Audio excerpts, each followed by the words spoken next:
Christina. We forgot our keys. So I want to show how you can do this with a credit card. And I'm going to try to do it with one arm.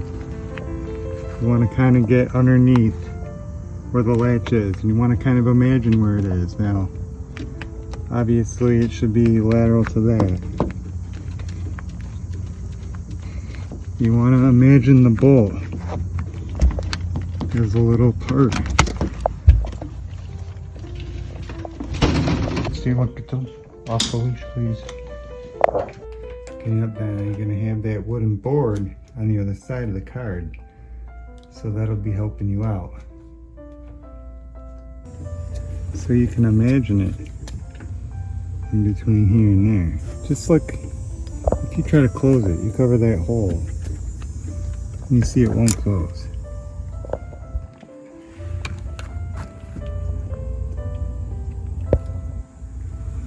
Obviously, because it has to latch into that hole.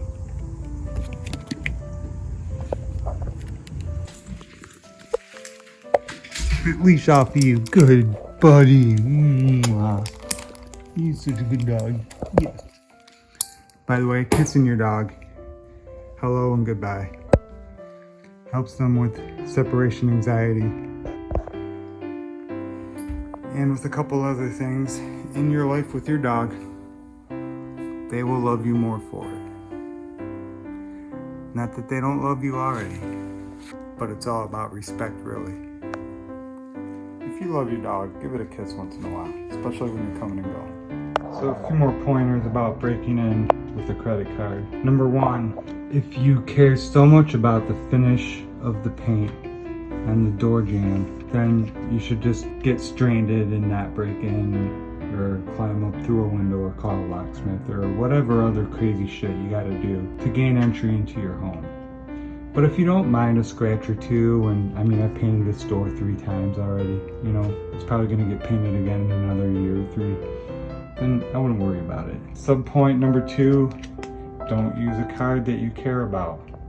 Like, this is just a gift card. Hopefully you got some dummy card in your wallet. Hopefully you got your wallet. If not, it's pretty difficult to do with anything other than a card. And use something with a little sturdiness into it. This card is pretty flimsy. I wouldn't use this. I wouldn't use a card that you care about, like a bank card or a credit card, because you might damage the card a little bit, especially if you're new to this. You could even use your driver's license. As you can see, even the driver's license is a little dinged up on the edge. But I've had licenses in worse shape. For example, this is my old license. As you can see, I was still a little green to this. Try to pick a card that you're not going to use often. I guess I used the license instead of the credit card or the bank card because I don't need to swipe my license through a bank machine to get money. But if you ruin those cards, or you mess up the magnetic strip, or if you damage the plastic enough that you can't slide it through the machine, you know, you're gonna ruin your bank card. So I would also avoid using a card that you care about. Try to use something that you don't care about, and try to use something with a little substance to it. And try to pick something that you won't mind messing up a little bit on the edge. Here is another sub point. These screws, if they're not flush, they might stick on the card a little bit. So if you're ever anticipating that you are going to do this, you might want to tighten those and get them as flush as you can. That way when you are trying to angle your card in there, you won't be getting stuck on that screw. It'll just slide over it. Because you're working blind when this is closed, when this is locked. I'm going to use the old license because why not? Now it might even work easier now that we got those screws fixed. Oh my gosh, look how easy that is now.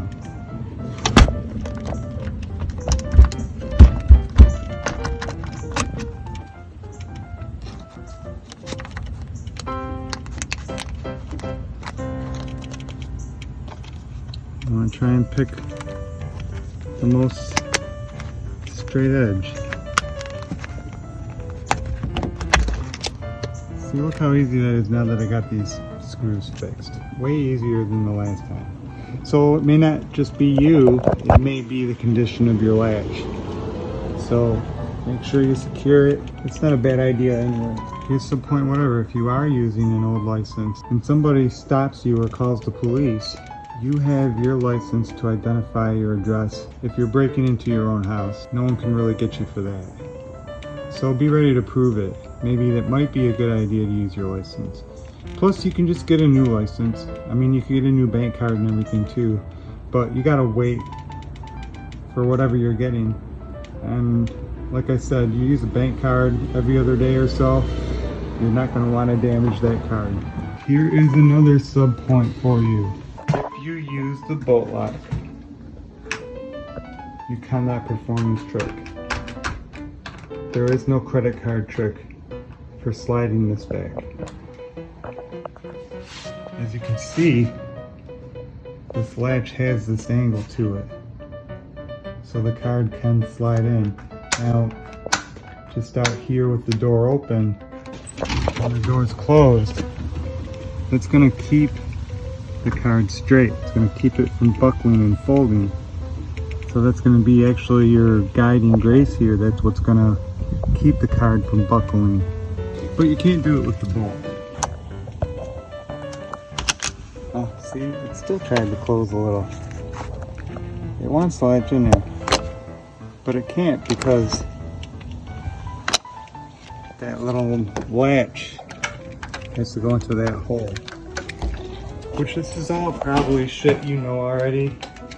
Obviously that needs to fit into the hole.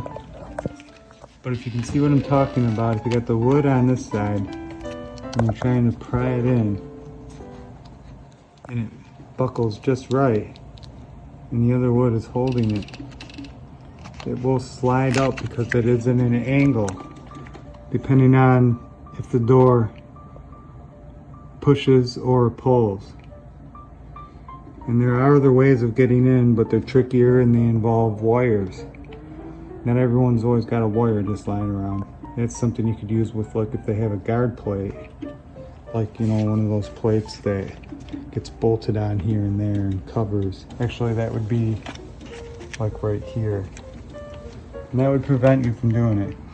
If it's a door that opens towards you, like you have to pull it open, and I don't know too many like that, but if it is one of those, you're not going to be able to break in because you need that angle. You can't perform this trick with the bolt lock. There is no way to get around the bolt lock with the credit card. It's too far into the wood. It's like a little bar that comes out of the door. So my point is, if you don't want anybody breaking in, this is going to prevent you from breaking in as well. If you don't want anybody breaking in using a credit card, use your bolt lock. That's definitely the most secure method, because people can't get around a bolt lock with a wire, with a credit card, or anything. But also another good point is, if you forget your keys and you lock yourself out, that means you didn't do the bolt lock, because you have to lock the bolt lock from the outside with the key. Usually if you forgot your keys, you can break in because you didn't do the bolt lock, because you would have needed the keys to do the bolt lock, which sometimes is something you realize right away. If you shut the door and then you go to get your key out to engage the bolt lock and you don't have your key, then you just found out right here and there that you don't have your keys.